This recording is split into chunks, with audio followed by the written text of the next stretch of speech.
what nutrients you should be careful of taking as you age, especially over the age of 50. Then I'm going to talk about what nutrients you should probably take more of as you age. So let's first start with what to not take. First one on the list is iron. Our bodies do not have a good way of getting rid of excess iron. And too much iron in the body creates damage in the liver. If you were to take iron on a regular basis, that could even increase your risk of getting an infection if your immune system is low because you're giving the pathogens plenty of food. Also, when you take more iron, it depletes zinc. Really, one of the only remedies is just to donate blood to get rid of some of this iron.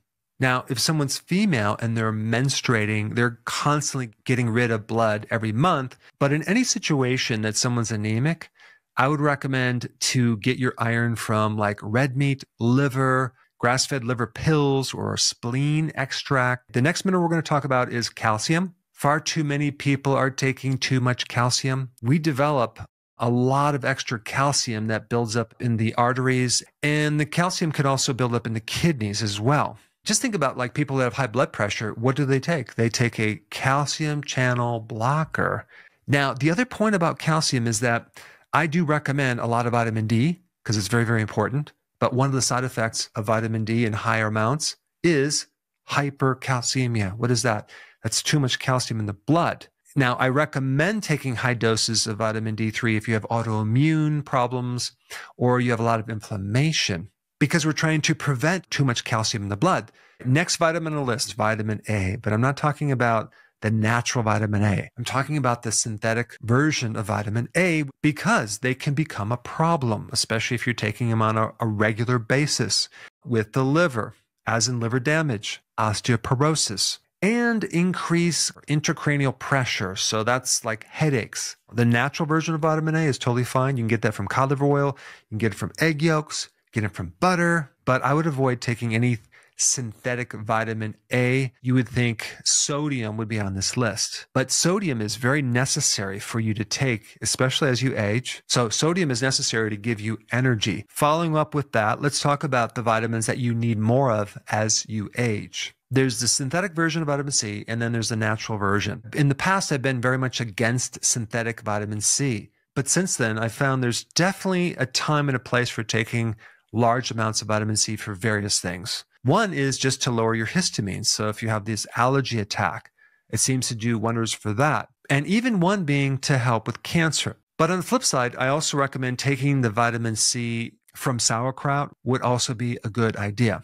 All right, next vitamin on the list. This one's very, very important. This is vitamin B3 in the form of niacin. The problem with niacin, it gives you this flush. If you start off with very small amounts, like you start with 50 milligrams and slowly go to 100 milligrams, but I personally take about 500 to 1,000 milligrams of niacin every single day. Anyone over the age of 50 should do that. It's one of the only things that can increase good cholesterol. It helps to repair DNA. It helps with giving you energy. Then we get to the mineral called magnesium.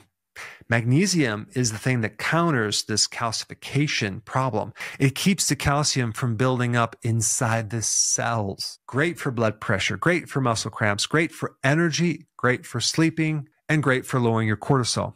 Okay, let's move on to the next one. Vitamin D. I think most people need a lot more than they're getting. You need 10,000 IUs. I'm not going to get into the million reasons why, but if you have any thought that that's a toxic amount, just think about this. If you're going to be out in the sun for about 40 minutes, okay, you're going to get 20,000 IUs of vitamin D3. So why in the heck would 10,000 IUs be a toxic amount? The next vitamin I'm going to talk about you needing is vitamin K1. Now, vitamin K1 has the function of clotting the body. There's this false idea that people have that if I take too much K1, I'm going to get more clotting. That is false information. When you take even high doses of vitamin K1, the blood will only clot to the normal amount. It won't give you extra clotting. It's not going to create a clot or a clogged artery. They should be consuming foods that are high in vitamin K1. Dark leafy greens are loaded with vitamin K1. The last vitamin that I'm going to recommend taking is vitamin K2. It not only helps you mobilize calcium and keep calcium in the bone where it should be, but it also has other benefits too for energy to support the mitochondria.